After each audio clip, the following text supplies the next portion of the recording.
Hello, everyone. It's me, Lindsay Banks, and we're back with a super special friend and guest of mine for BTV, Delilah. Delilah, please introduce yourself a little bit for everyone watching. Okay. My name is Delilah Dubois, and I am a showgirl and professional nuisance.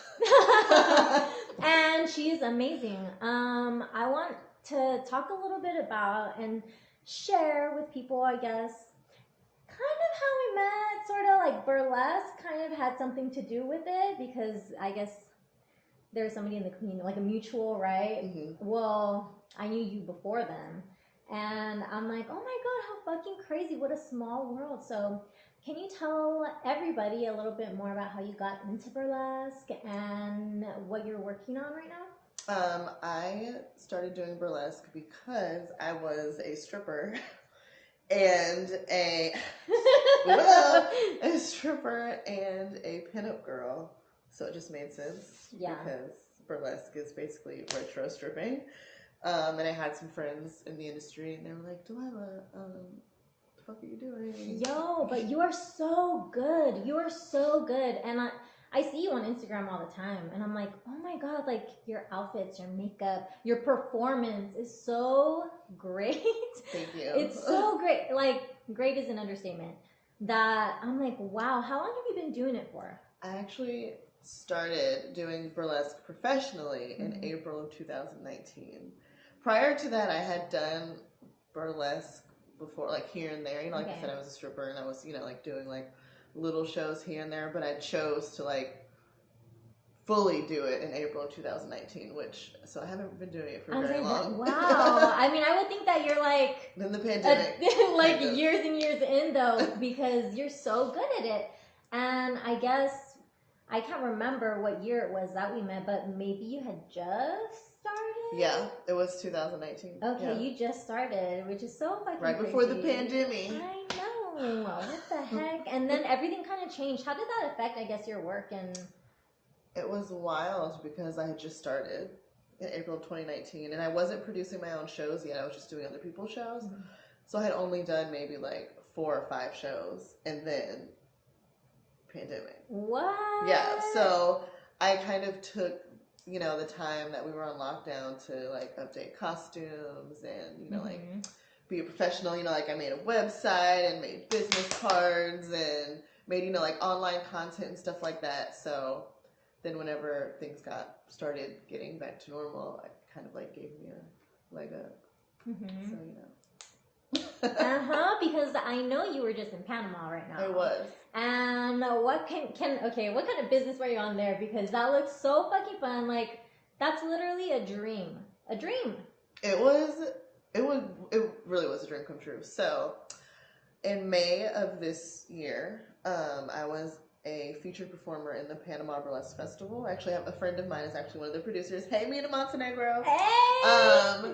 So she's also a burlesque performer here in Dallas, and she's originally from Panama. Okay.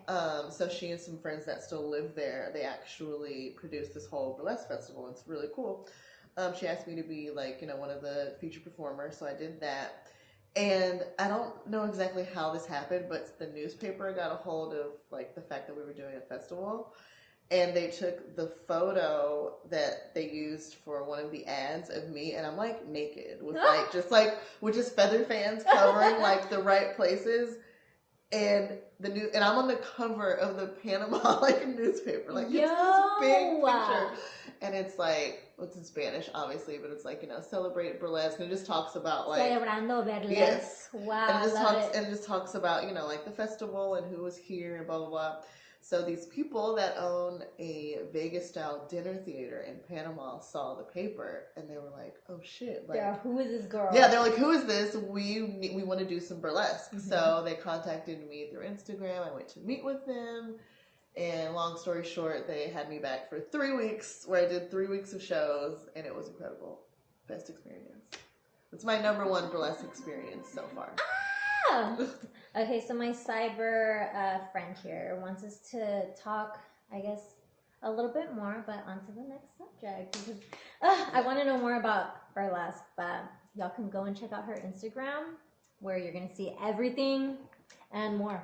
And more. And more. So, I wanted to ask you a little bit more about like the kind of hobbies that you do aside from burlesque and the performing that you've been doing and have done. What are the kind of things that people work out, people read books? Like, what are the kind of things that you like to do on your downtime?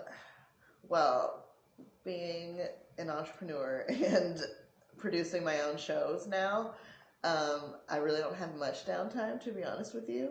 I am like always in work mode, which it's okay because I love my job so much and it's so much fun that it doesn't feel like work, so it's not, too ridiculous.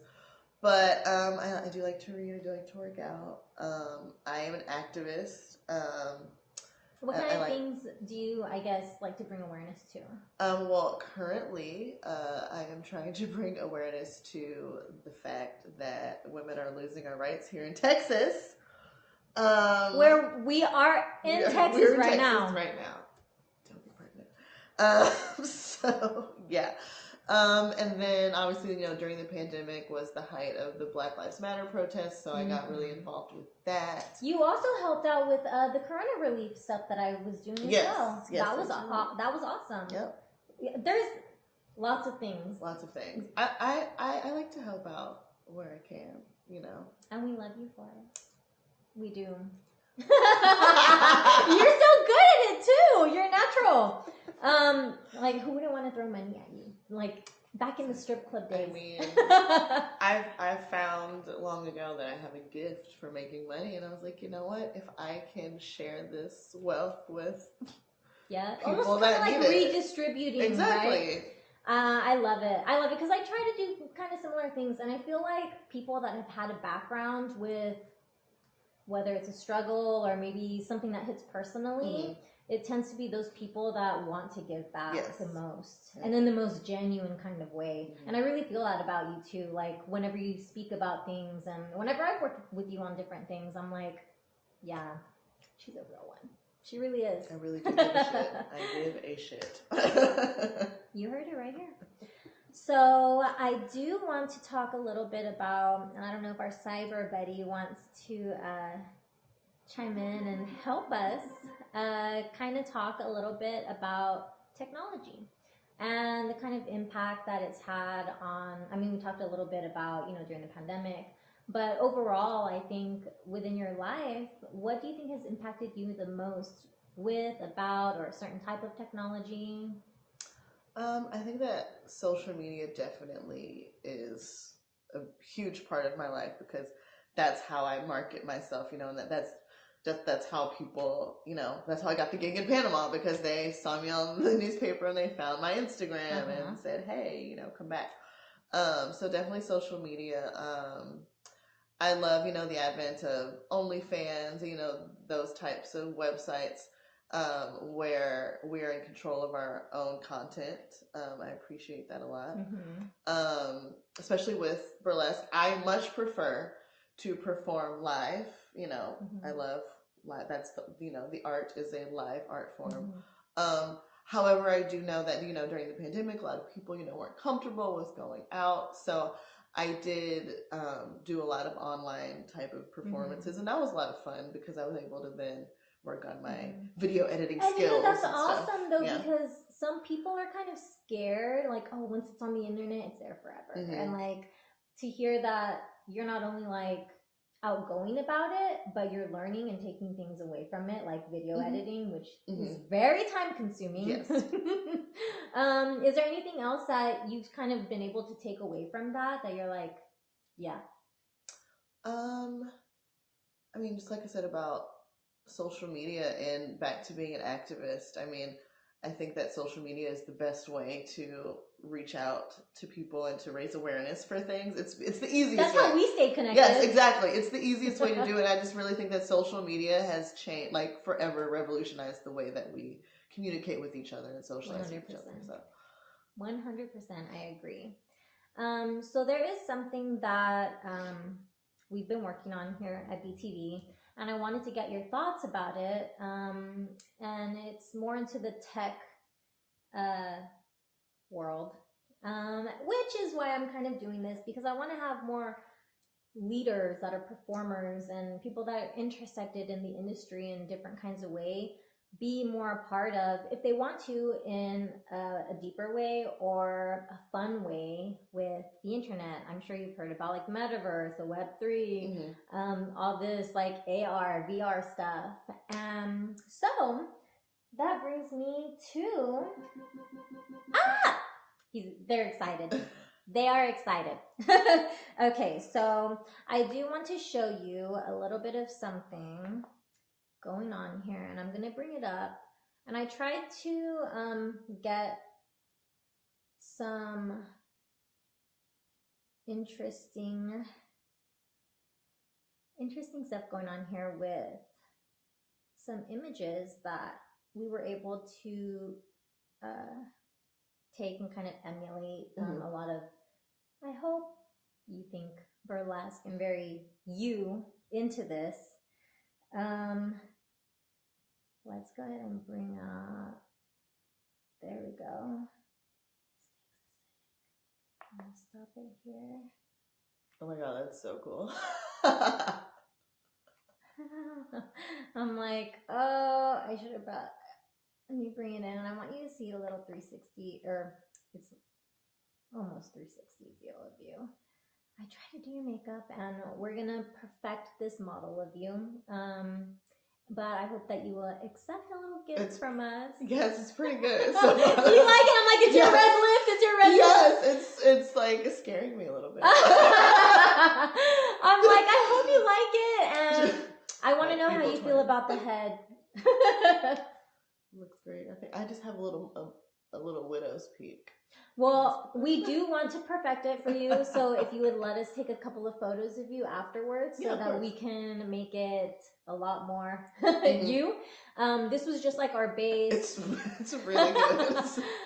I love it. I saw it and I was like, ooh, yay. And I was like, maybe like the little, is that like the suicide roll or the tsunami one? I'm not sure which one it is, but I was like, oh yes, it needs to be pinup. I was like, it's very her. The makeup needs to be her, but I am glad that you like it. Love it, yeah. I like it too. It's one of the better ones that were made too. I was like, oh, I love it. So, thank you. Like the shape of my nose is perfect. Well, that's kind of crazy, like, because we're limited on, I guess, what we ended up, and you can play with this if you want. We were limited on, I guess, the photos because it needs to be a certain way. But I'm glad that you like it. Yeah. Yay! And I wanted to talk to you a little bit more about, okay, I'm going. So I did want to talk to you a little bit more about tech, and if you've had any experiences regarding or in VR, whether that's you, I don't know, playing a video game. I don't know if you've shot anything in VR, but what are your experiences with it? I do have an Oculus that I use a lot. It's a lot of fun. I play like just stupid little that's awesome. Like little boxing games, and there's like a lightsaber game that I love playing. So yeah, I do. I may or may not have watched some VR porn once or twice, you know. You know what? I've heard, you know what? People really do, right now the market's very different with VR. I feel as we progress into the future, more people are going to have access to it, because there's so many people that have never even tried on a headset. And I'm like, what the heck? Really? Well, come on. I mean, I think it'll be more accessible to, hopefully the price goes down. Yeah, I was going to say, yeah. There's a big difference with the Oculus versus just the mobile ones, and there's different things that you can do, but that's super cool that you've been able to experience that already. Do you remember like the first time that you did it? Like, was it a major like, whoa, or were you just like, oh, it's all right? Honestly, I can't remember so, I mean, I've done like VR, like experience things like before, you know, I'm probably at like, I don't know, like Disney World or something, like, you know, and I wish I could remember like exactly how I felt the first time, but I do remember, you know, like having it at home for the first time. I just thought that was like super cool. Yeah. And it was during the pandemic because I had nothing else to fucking do. So yo, and that's whenever I think sales went up for yeah. So I was just VR. playing around with my Oculus, That's and my crazy. cats were like looking at They're all play with us. I'm just kidding. And okay, so I want to, and like I was saying earlier, I hope that you will accept our gift. We do want to give you a link to be able to use your avatar in the metaverse. So, what's the file called? I forget. But we are also going to be giving you a 3D printing CAD file so that you can be able to print out your little head, or if anybody wants to get it, like there's a website that I can share with you as well. Okay, awesome. So that you can, and you can make it as big or small as you want, or anybody else can purchase it. Super cool. And yeah, I hope that, I guess one day when we're more immersed into the world of virtual reality, maybe we'll see your head. Yeah, maybe you'll see my head more. Okay, and I want everybody to know, and my cyber friend would like to know, where can everybody find you at? Do your plug-in. Everybody go and follow Delilah right now and listen up. It's Delilah Dubois on all platforms: Twitter, Instagram, OnlyFans, all of them. So my name, DelilaHDubois. That's me. We're here in Dallas, Texas with Delilah, my beautiful, amazing, you are the debutante of Dallas, right? Go follow her. We will see y'all again soon. Bye. It's Banksie here, and I'm super happy to announce the official partnership between Motor Bunny and our sex tech interview series, Like a Virgin. Thank you, Motor Bunny.